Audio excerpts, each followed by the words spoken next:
Well, good morning, everybody. It's Barb Katie here, and it's so good to be with you again.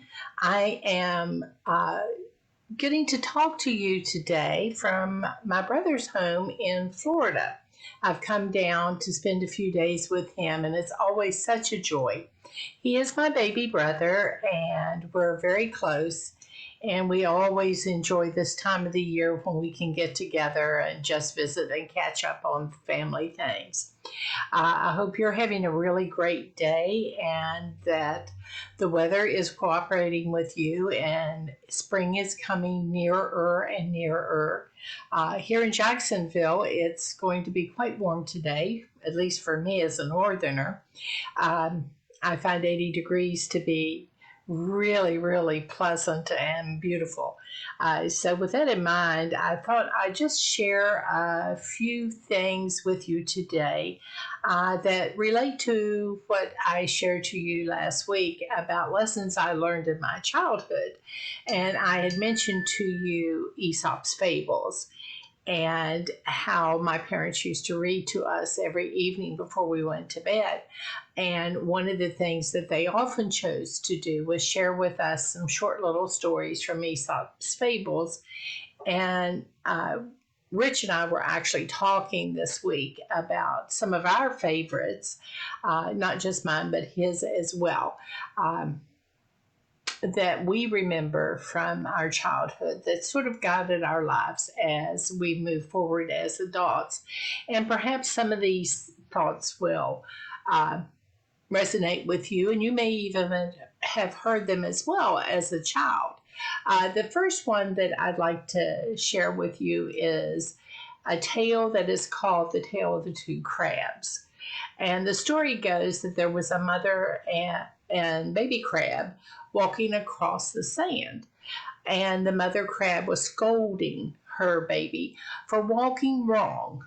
You know how crabs sort of uh, have an interesting, unusual gait about them. And she was saying to the baby, you need to walk right. You need to walk more gracefully. Pay attention to what you're doing. And the baby crab looked up at his mom and explained that he doesn't know how to do that and asked his mom to show him. Well, when the mother crab tried to lead by example, she found out she was unable to walk what she considered to be right herself. And the lesson from this story is something I think all of us need to remember. It's important to lead by example when you can. Example is probably more powerful than iteration. Just saying, do it this way. Well, if you can do it correctly and model the behavior that you want the other person to emulate, then you're in a much better position uh, to not only teach, but also to assist, illustrate, help modify as needed uh, the behavior you want to be displayed in a particular point in time. Nobody likes it when you ask them to do something that you can't or haven't tried to learn to do yourself. Um, that doesn't mean you have to always do it successfully, but you should at least be able to say, look, it's not do what I say. Let's try to do what I'm doing here and see if it works for you as I have found it works for me. And if it's not working for you, then let's see what we can do to modify the behavior in such a way that it will work for you, or to find out that this is not your track to take and find a new path that works for you. Before we make an unreasonable demand, it's always a good idea to be able to do that thing first. Then you won't feel so badly about making and make requests that are really impossible for others. I used to, as a mother of teenage boys, coach a chess team. I was not the best chess player by any stretch of the imagination, but I knew the basics, and I could at least get the guys started off in the right direction. And they took it as a measure of growth and did it with great pride when they could beat me on a regular basis in that game. Did it improve my game? Of course it did. But more importantly, it improved their games and gave them a feeling of higher self esteem that they now were exceeding the teacher's abilities and excelling on their own.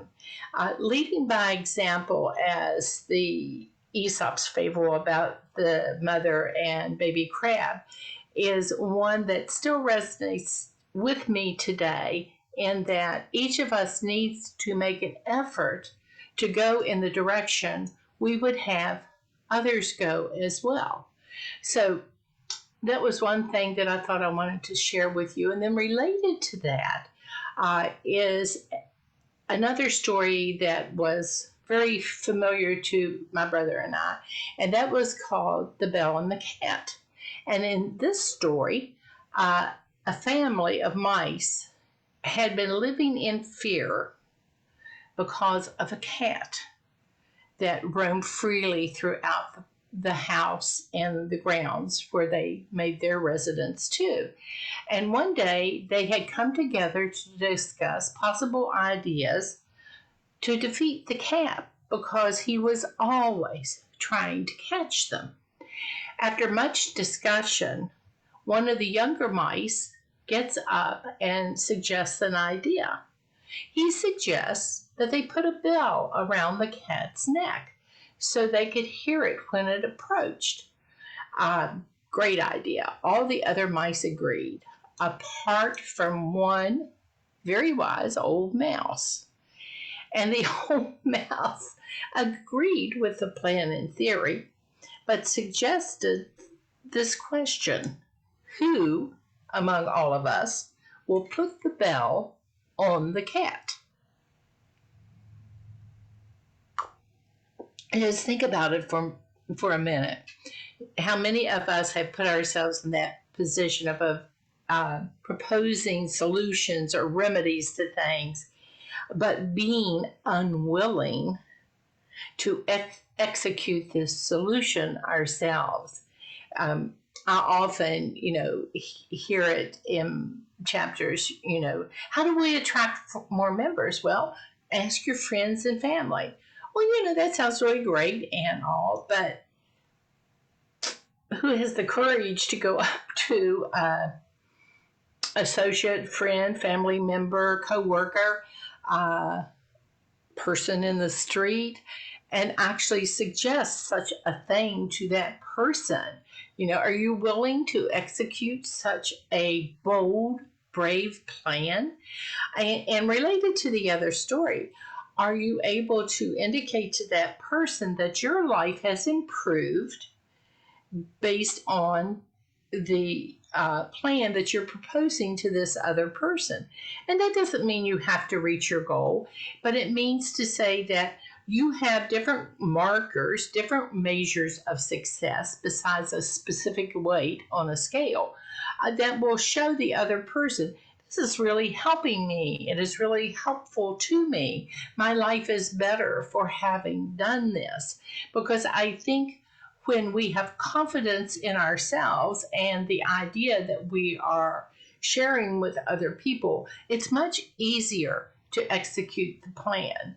In fact, sometimes if we're manifesting the behavior and working the plan, other people will even approach us and say, golly gee, you're looking really great. What have you been doing? And then you can share. And that's much easier always. But one of the things I think that this story really about the mice family agreed is we can talk a good game. We can have great ideas to share. But it's never a good idea to just think that somebody else is going to do it. People want straightforward solutions. They don't want more problems. Uh, and if you can go out there and say, here, I'm the proof of the pudding, or this has really made a difference in my life, and it's allowed me to be patient with myself and to learn the things I need to learn to be able to continue on this pathway for a long, healthy life, proving that execution is possible is really key to being able to share any message that might be helpful to other people. So Aesop, as a child, taught me these two things, that it's really good if you can be an example when you're trying to share a solution to an issue. And that's basically all I have for today is work on being your best self. When you work on being your best self, you are, in fact, an example of what is possible. And without even realizing it, you're going to always be in execution mode, reaching out to help other people. So it ends up being a real win-win situation for everybody. I hope you have a wonderful day. Take time for friends, take time for family. I'll see you next week from West Virginia. Love you dearly. Bye bye.